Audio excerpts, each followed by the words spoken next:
Good evening everyone and welcome back to another Harry Potter chapter. We are on chapter 8.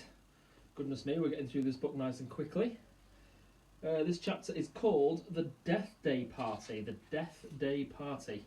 You may have heard of a birthday party, but not a Deathday Party. I wonder what that one's going to be about. So, very quickly before we move on, the answers to the last chapter, chapter 7. Question 1 was who woke Harry up first thing in the morning? And it was Oliver Wood, the Quidditch captain, waking him up ready for their first Quidditch practice. Question 2, when it had all gone horribly wrong, Ron had tried to get Malfoy and ended up backfiring and making himself vomit slugs. They took him to Hagrid's, and Hagrid gave Harry some Treacle Toffee. The answer was Treacle Toffee, and it made his jaws stick together. Question number 3, when Harry first heard the voice in Lockhart's office during his detention, who was he writing a letter to? He was writing a letter to a lady called Veronica Smethley. Okay, and that's the end of chapter 7. Moving on to chapter 8. Very interesting one, this one. As they all are, in my opinion. But we'll find out what a Deathday party is. October arrived, spreading a damp chill over the grounds and into the castle. Madame Pomfrey, the matron, was kept busy by a sudden spate of colds among the staff and students. Her pepper-up potion worked instantly, though it left the drinker smoking at the ears for several hours afterwards. Ginny Weasley, who had been looking peaky, was bullied into taking some by Percy. The steam pouring from under her vivid hair gave the impression that her whole head was on fire. Raindrops the size of bullets thundered on the castle windows for days on end. The lake rose, the flower beds turned into muddy streams, and Hagrid's pumpkins swelled to the size of garden sheds. Oliver Wood's enthusiasm for regular training sessions, however, was not dampened, which was why Harry was to be found late one stormy Saturday afternoon, a few days before Halloween, returning to Gryffindor Tower, drenched to the skin and splattered with mud. Even aside from the rain and wind, it hadn't been a happy practice session. Fred and George, who had been spying on the Slytherin team, had seen for themselves the speed of those new Nimbus 2001s. They reported that the Slytherin team were no more than 7 greenish blurs, shooting round the air like jump jets. As Harry squelched along the deserted corridor, he came across someone who looked just as preoccupied as he was. Nearly Headless Nick, the ghost of Gryffindor Tower, was staring morosely out of the window, muttering under his breath. "Don't fulfil the requirements. Half an inch, if that." "Hello, Nick," said Harry. "Hello, hello," said Nearly Headless Nick, starting and looking round. He wore a dashing plumed hat on his long curly hair, and a tunic with a ruff, which concealed the fact that his neck was almost completely severed.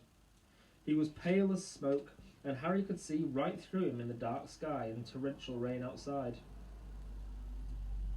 "You look troubled, young Potter," said Nick, folding a transparent letter as he spoke and tucking it inside his doublet. "So do you," said Harry. "Ah," Nearly Headless Nick waved an elegant hand. "A matter of no importance. It's not as though I really wanted to join, though I'd apply, but apparently I don't fulfil requirements." In spite of his airy tone, there was a look of great bitterness on his face. "But you would think, wouldn't you," he erupted suddenly, pulling the letter back out of his pocket, "that getting hit 45 times in the neck with a blunt axe would qualify you to join the Headless Hunt?" "Oh, yes," said Harry, who was obviously supposed to agree. "I mean, no one wishes more than I do that it had all been quick and clean, and my head had come off properly. I mean, it would have saved me a great deal of pain and ridicule. However," Nearly Headless Nick shook his letter open and read furiously, "we can only accept huntsmen whose heads have parted company with their bodies. You will appreciate that it would be impossible otherwise for members to participate in hunt activities such as horseback head juggling and head polo. It is with the greatest regret, therefore, that I must inform you that you do not fulfil our requirements. With very best wishes, Sir Patrick Delaney Podmore." Fuming, Nearly Headless Nick stuffed the letter away.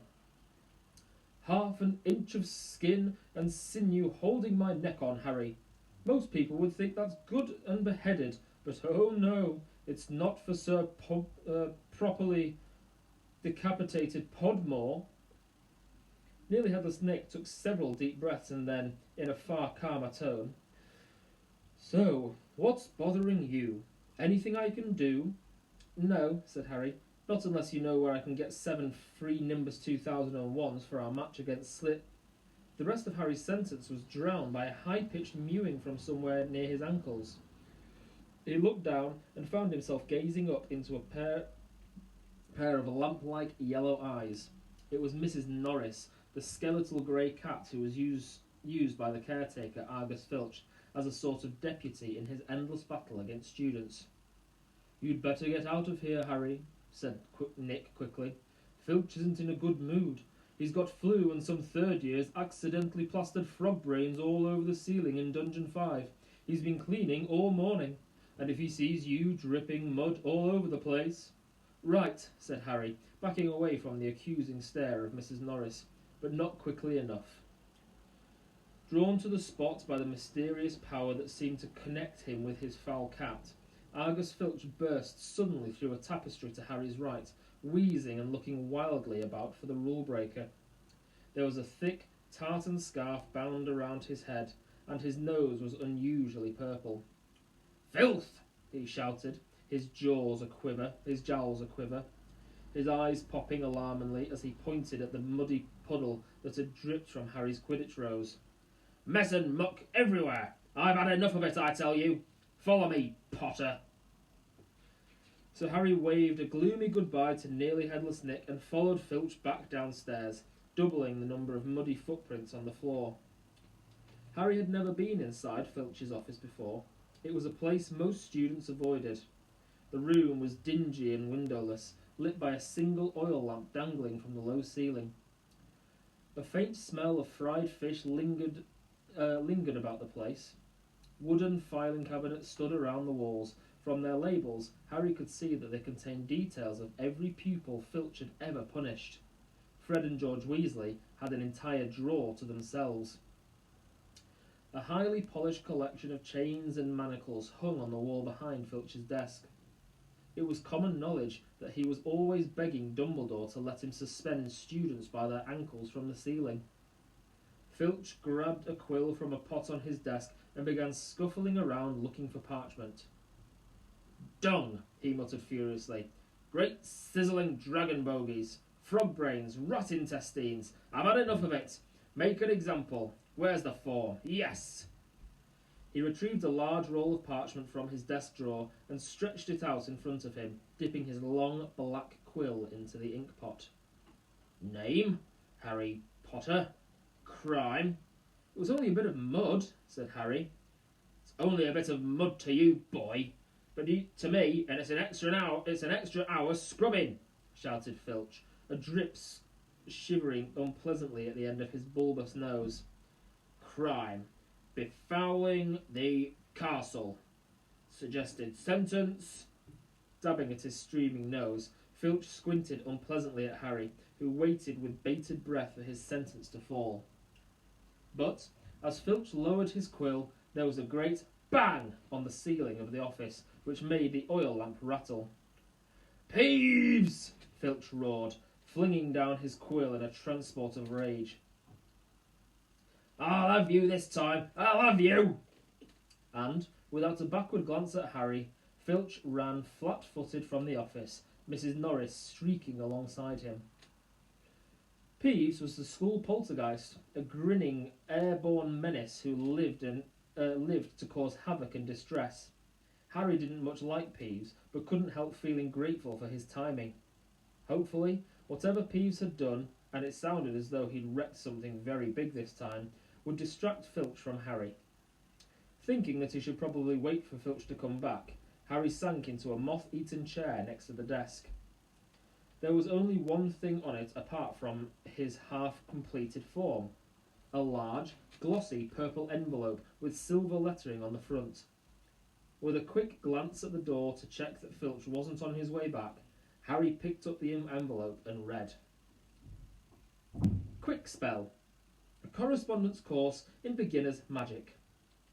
Intrigued, Harry flicked the envelope open and pulled out the sheaf of parchment inside. More curly silver writing on the front page said, "Feel out of step in the world of modern magic? Find yourself making excuses to not perform simple spells? Ever been taunted for your woeful wand work? There is an answer. Quick Spell is an all-new, fail-safe, quick results, easy-learn course. Hundreds of witches and wizards have benefited from Quick Spell method." Madam Z, Nettles of Topsham, writes, "I had no memory for incantations, and my potions were a family joke. Now, after a Quick Spell course, I'm the centre of attention at parties, and friends beg for the recipe of my scintillation solution." Warlock DJ Prod of Didsbury says, "My wife used to sneer at my feeble charms, but 1 month into your fabulous Quick Spell course, I succeeded in turning her into a yak. Thank you, Quick Spell." Fascinated, Harry thumbed through the rest of the envelope's contents. Why on earth did Filch want a Quick Spell course? Did this mean he wasn't a proper wizard? Harry was just reading Lesson 1, Holding Your Wand, Some Useful Tips, when scuffling footsteps outside told him Filch was coming back. Stuffing the parchment back into the envelope, Harry threw it back onto the desk just as the door opened. Filch was looking triumphant. "That vanishing cabinet was extremely valuable," he was saying gleefully to Mrs. Norris. "We'll have Peeves out this time, my sweet." His eyes fell on Harry, and then darted to the Quick Spell envelope, which, Harry realised too late, was laying 2 feet away from where it had started. Filch's pasty face went brick red. Harry braced himself for a tidal wave of fury. Filch hobbled across to his desk, snatched up the envelope and threw it into a drawer. "Have you? Did you?" he spluttered. "No," Harry lied quickly. Filch's knobbly hands were twisting together. "If I thought you read my private, not that it's mine, for a friend, be that as it may, however—" Harry was staring at him, alarmed. Filch had never looked madder. His eyes were popping, a tick was going in one of his pouchy cheeks, and the tartan scarf didn't help. "Very well. Go! Don't breathe a word. Not that... However, if you didn't read... Go, now! I have to write up Peeves' report. Go!" Amazed at his luck, Harry sped out of the office, up the corridor and back upstairs. To escape from Filch's office without punishment was probably some kind of school record. Harry, did it work?" Harry, did it work?" Nearly Headless Nick came gliding out of a classroom. Behind him, Harry could see the wreckage of a large black and gold cabinet which appeared to have been dropped from a great height. I persuaded Peeves to crash it right over Filch's office," said Nick eagerly. "Thought it might distract him." "Was that you?" said Harry gratefully. "Yeah, it worked. I didn't even get detention. Thanks, Nick." They set off up the corridor together. Nearly Headless Nick, Harry noticed, was still holding Sir Patrick's rejection letter. "I wish I was something I could do for you about the Headless Hunt," Harry said. Nearly Headless Nick stopped in his tracks, and Harry walked right through him. He wished he hadn't. It was like stepping through an icy shower. "But there is something you can do for me," said Nick excitedly. "Harry, would I be asking too much? But no, you wouldn't want to." "What is it?" said Harry. "Well, this Halloween will be my 500th Death Day," said Nearly Headless Nick, drawing himself up and looking dignified. "Oh," said Harry, not sure whether he should look sorry or happy about this. "Right. I'm holding a party down in one of the roomier dungeons. Friends will be coming from all over the country. It would be such an honour if you would attend. Mr. Weasley and Miss Granger would be most welcome too, of course. But I dare say you'd rather go to the school feast." He watched Harry on tenterhooks.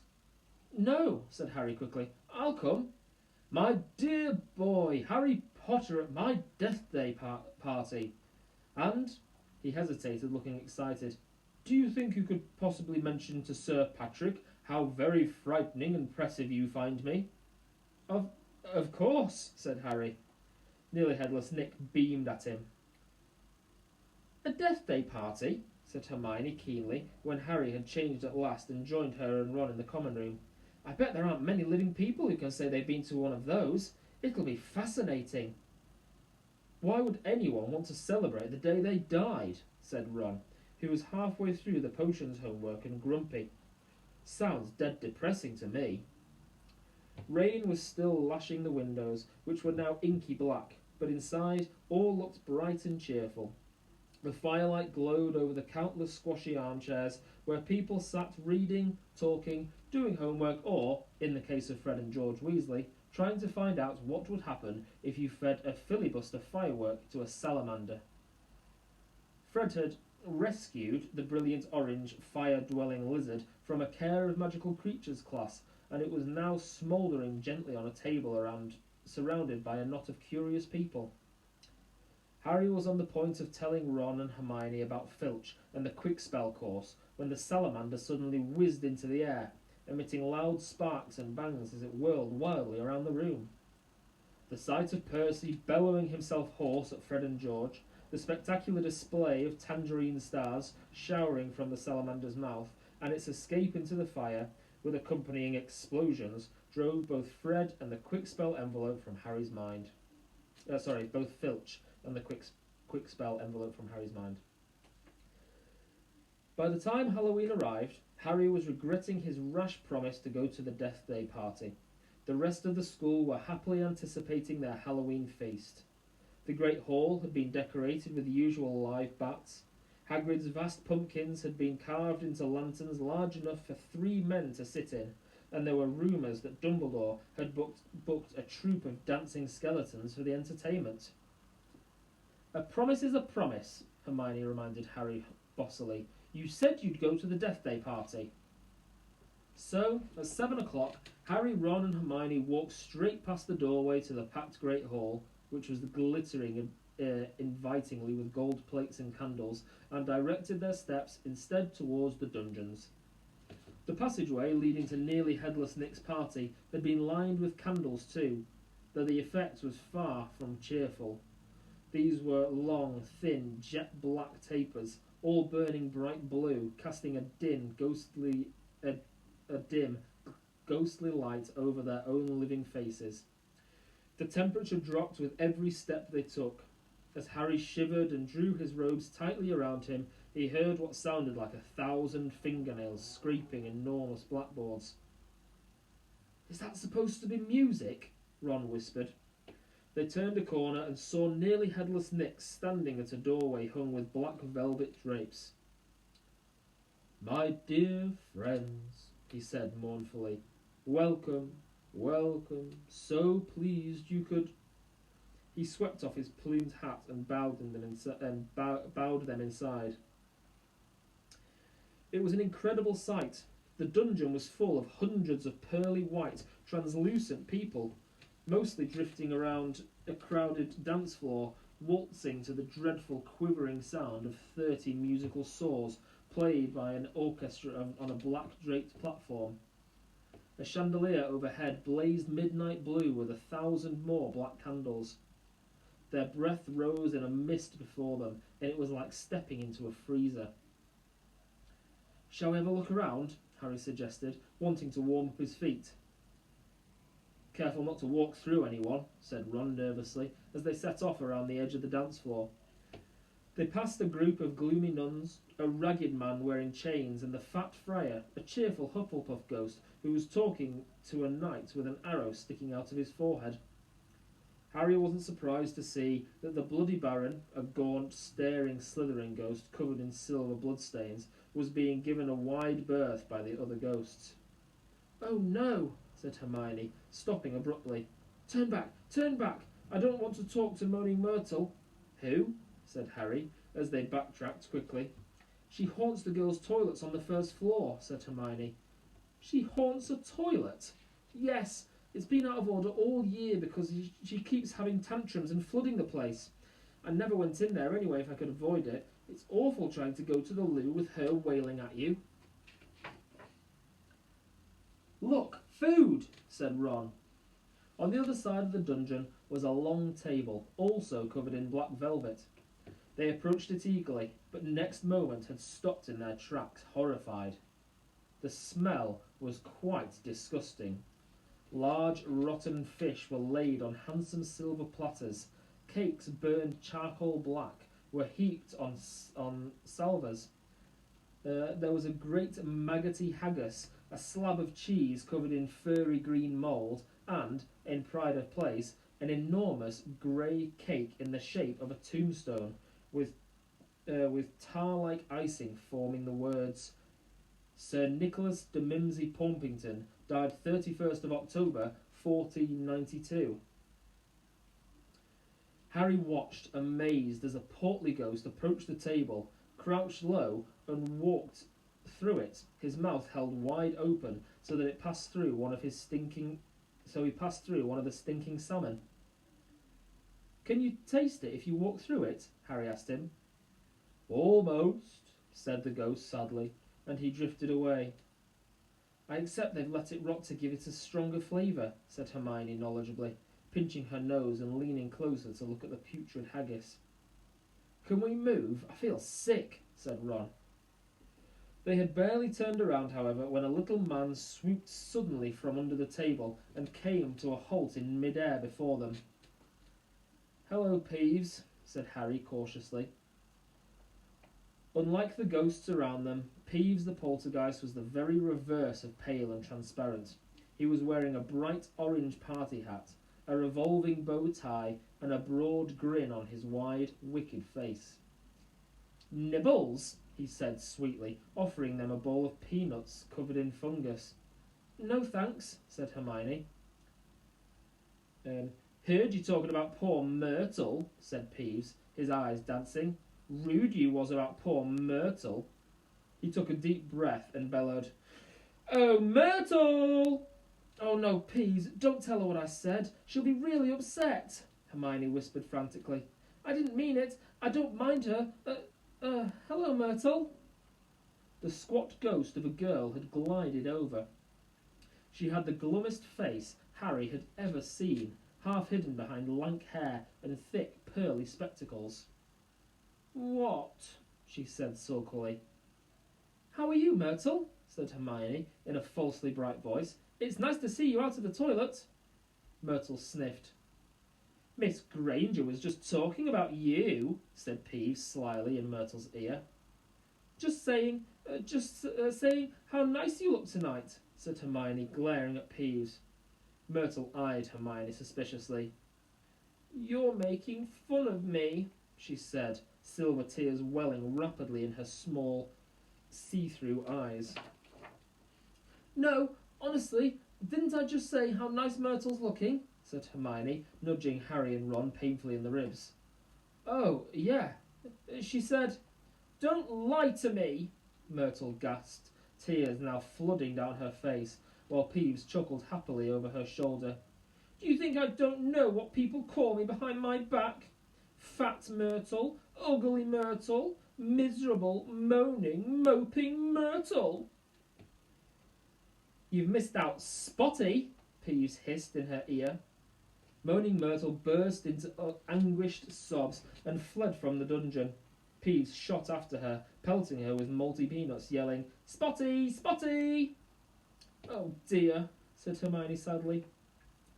Nearly Headless Nick now drifted towards them through the crowd. Enjoying yourselves? Oh yes, they lied. Not a bad turnout, said Nearly Headless Nick proudly.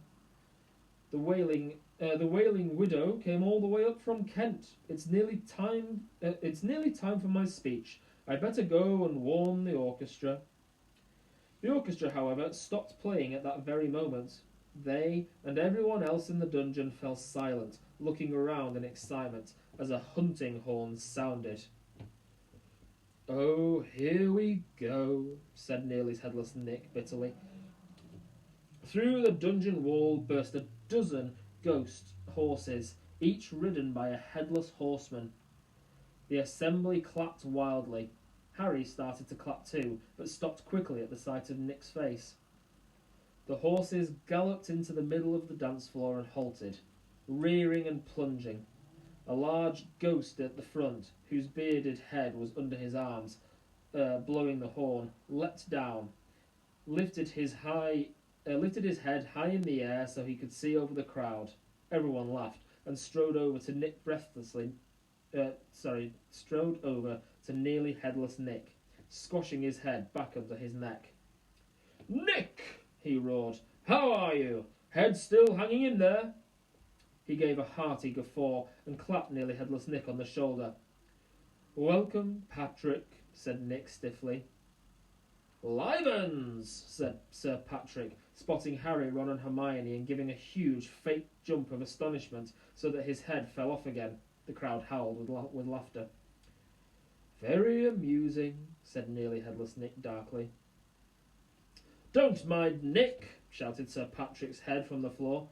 "Still upset we won't let him join the hunt. But I mean to say, look at the fellow." "I think," said Harry hurriedly, at the meaningful look from Nick, "Nick's very frightening, and, Ha!" yelled Sir Patrick's head. "Bet he asked you to say that." "If I could have everyone's attention, it's time for my speech," said nearly headless Nick loudly, striding towards the podium and climbing into the icy blue spotlight. "My late lamented lords, ladies and gentlemen, it is my great sorrow," but nobody heard much more. Sir Patrick and the rest of the headless hunt had just started a game of headless hockey, and the crowd were turning to watch. Nearly headless Nick tried vainly to recapture his audience, but gave up as Sir Patrick's head went sailing past him to loud cheers. Harry was very cold by now, not to mention hungry. "I can't stand much more of this," Ron muttered, his teeth chattering as the orchestra ground back into action and the ghost swept back onto the dance floor. "Let's go," Harry agreed. They backed towards the door, nodding and beaming at everyone who looked at them, and a minute later were hurrying back up the passageway full of black candles. "Pudding might not be finished yet," said Ron hopefully, leading the way towards the steps to the entrance hall. And then Harry heard it. "Rip! Tear! Kill!" It was the same voice, the same cold, murderous voice he had heard in Lockhart's office. He stumbled to a halt, clutching at the stone wall, listening with all his might, looking around, squinting up and down the dimly lit passageway. "Harry, what are you—" "It's that voice again. Shut up a minute." "So hungry. For so long."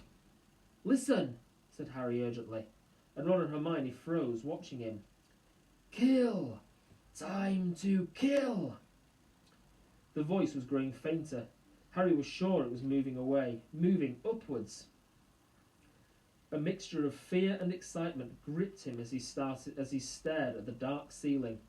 How could it be moving upwards? Was it a phantom to whom stone ceilings didn't matter? "This way!" he shouted, and he began to run up the stairs into the entrance hall. It was no good hoping to hear anything else. The babble of talk from the Halloween's feast was echoing out of the great hall. Harry sprinted up the marble staircase to the first floor, Ron and Hermione clattering behind him. "Harry, what are we—" "Shh!" Harry strained his ear. Distantly, from the floor above, and growing fainter still, he heard the voice. "I smell blood! I smell blood!" His stomach lurched. "It's going to kill someone!" he shouted, and ignoring Ron and Hermione's bewildered faces, he ran up the next flight of steps 3 at a time, trying to listen over his own pounding footsteps. Harry hurled around the whole of the second floor, Ron and Hermione panting behind him, not stopping until they turned a corner into the last deserted passage. "Harry, what was all that about?" said Ron, wiping sweat off his face. "I couldn't hear anything." But Hermione gave a sudden gasp, pointing down the corridor. "Look!" Something was shining on the wall ahead. They approached, slowly, squinting through the darkness. Foot-high words had been dubbed on the wall between two windows, shimmering in the light cast by the flaming torches. The Chamber of Secrets has been opened. Enemies of the air, beware. What's that thing hanging underneath? Said Ron, a slight quiver in his voice. As they edged nearer, Harry almost slipped over. There was a large puddle of water on the floor. Ron and Hermione grabbed him, and they inched towards the message, eyes fixed on the dark shadow beneath it. All three of them realised what it was at once, and leapt backwards with a splash. Mrs. Norris, the caretaker's cat, was hanging by her tail from the torch bracket. She was stiff as a board. Her eyes were wide and staring. For a few seconds they didn't move. Then Ron said, "Let's get out of here." "Shouldn't we try and help?" Harry began awkwardly. "Trust me," said Ron, "we don't want to be found here." But it was too late. A rumble, as though of distant thunder, told them that the feast had just ended. From either end of the corridor, where they stood, came the sound of hundreds of feet climbing the stairs, and the loud, happy talk of well-fed people. Next moment, students were crashing into the passageway from both ends. The chatter, the bustle, the noise died suddenly as the people in front spotted the hanging cat. Harry, Ron and Hermione stood alone in the middle of the corridor as silence fell among the mass of students, pressing forwards to see the grisly sight. Then someone shouted through the quiet, "Enemies of the air, beware! You'll be next, mudbloods." It was Draco Malfoy. He had pushed to the front of the crowd, his cold eyes alive, his usually bloodless face flushed as he grinned at the sight of the hanging, immobile cat. And that is the end of chapter 8. Goodness me, what an exciting chapter. Couldn't possibly imagine going to a Deathday party like this one. I think that would freak me out a little bit. But there were lots of other interesting things that happened there. So, a couple of questions for you. Question number 1. At the Deathday party, name two of the things that were on the food table. At the Deathday party, name 2 of the things that were on the food table. Excuse me. Question number 2. When Peeves chased Myrtle out of the dungeon where the party was, what was he shouting at her? He was shouting something at her, which tells us that Peeves isn't very nice, really. But yeah, he was chasing moaning Myrtle out of the dungeon, shouting at something at her. What was it? And question number 3, let me think. Question number 3. When Harry, Ron and Hermione found Mrs. Norris, she was hanging from the torchlight and there was something written on the walls. But what was on the floor? There was something on the floor, and that becomes quite important later in the story, so try to remember it. What was on the floor? Thank you again for listening. Thank you again for tuning in and enjoying this chapter. And I hope, as always, to see you very soon. Thanks very much.